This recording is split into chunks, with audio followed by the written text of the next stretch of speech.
कामयाब लोगों को ऐसे कौन से पर लगे होते हैं जो नाकामी की भीड़ भाड़ में भटकते, गुम होते, कभी न उभरते लोगों में नहीं है?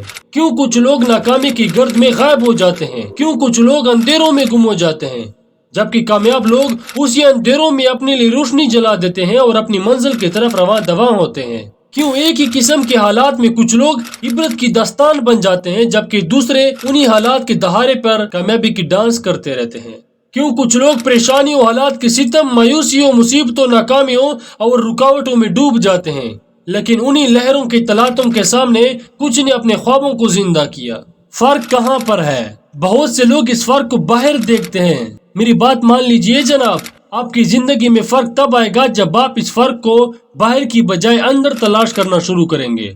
जी हाँ मेरे दोस्त, फर्क बाहर नहीं है, अंदर है। बाहर की नाइंसाफियों का रोना रोते रोते जहाँ इंसानों की एक बड़ी तादाद सदियों से नाकामी के बोझ तले दबती चली गई, वहाँ ऐसे लोगों की तादाद भी कम नहीं है जिन्होंने बाहर की ज्यादतियों पर तवज्जो देने की बजाय अंदर की बेहतरी की राह चुनी। ये मत देखिए कि इर्द गिर्द कितना हबस है, कितनी मुश्किलात है, कितने रुकावटें, कितने मुसीबतें हैं, कितनी मायूसियां हैं और कितने रुकावटें हैं, बल्कि ये देखिएगा कि आप इन मुश्किलात से नबर्द आजमा होने और इन मसाइल से ऊपर उठकर सोचने के लिए, कुछ कर गुजरने के लिए किस कदर तैयार हैं। किसी ने क्या खूब कहा है, खुदा से सिर्फ ये दुआ ही मत कीजिए कि मुश्किलात कम हो जाए, ये दुआ भी कीजिए कि आपकी हिम्मत बढ़ जाए। तो फिर आइंदा दुआओं में आप खुदा से मसाइल की कमी की दुआ करेंगे या आज़म की इजाफे की दुआ करेंगे?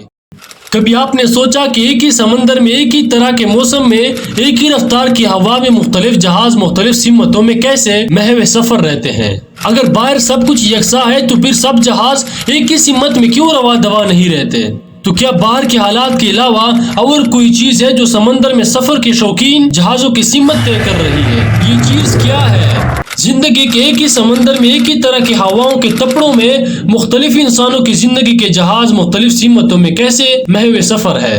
बहरी जहाज के बाहर हवाएं, आंधी उसकी सिमत का तयन नहीं करती मेरे दोस्त, बल्कि बहरी जहाज के अंदर के लोग ही उसकी सिमत का तयन करते हैं और अपनी मंजिल पर रुकावटों के बावजूद भी पहुंच जाते हैं। तो मेरे दोस्त, अगर आपको भी कामयाब होना है, आपकी आंखें भी एक मखसूस मंजिल को देखती है और आपकी जिंदगी अगर बामकसद है, तो बाहर की दुनिया की रुकावटें, लोगों की बातें आपको कुछ नहीं बिगाड़ सकती। लेकिन फर्ज करे कि जहाज रन तन तेज हवाओं के जवाब में शिकायतों के अंबार खड़े कर दे, मिलकर एहतजाज करना शुरू कर दे, मौसम, समंदर, लहरों और हवाओं को बुरा भला कहना शुरू कर दे, तो क्या वो मंजिल को पहुंच जाएगी? तो क्या उनको मंजिल मिल जाएगी? जी नहीं, उनको कभी मंजिल नहीं मिलेगी। शिकायतें करने वाले कभी भी अपनी मंजिल पर नहीं पहुंच सकते मेरे दोस्त। अगर कभी भी आपने जिंदगी में शिकायत की है, दूसरों की वजह से खुद के पीछे रह जाने का रोना रोया है, तो समझ जाइए कि आप अपनी जिंदगी की गाड़ी में ड्राइविंग सीट पर खुद बैठने के लिए अभी तैयार नहीं है। मैंने सीख लिया, समझ लिया कि मेरी जिंदगी में जो कुछ भी हो चुका उसे किसी न किसी तरह मैंने ही होने का मौका दिया, और आगे मेरी जिंदगी में जो कुछ भी होगा इसकी जिम्मेदारी मैं कभी किसी और पर आयद नहीं करूंगा। मैं खुले दिल से नताइज को तस्लीम करूंगा। और फिर मैंने हर नाकामी का जिम्मेदार खुद को ठहराना शुरू कर दिया, और हर बार जिम्मेदारी लेने के बाद मुझे खुद की कोई न कोई खामी, कमजोरी और बेहतरी का सुराग मिल ही जाता।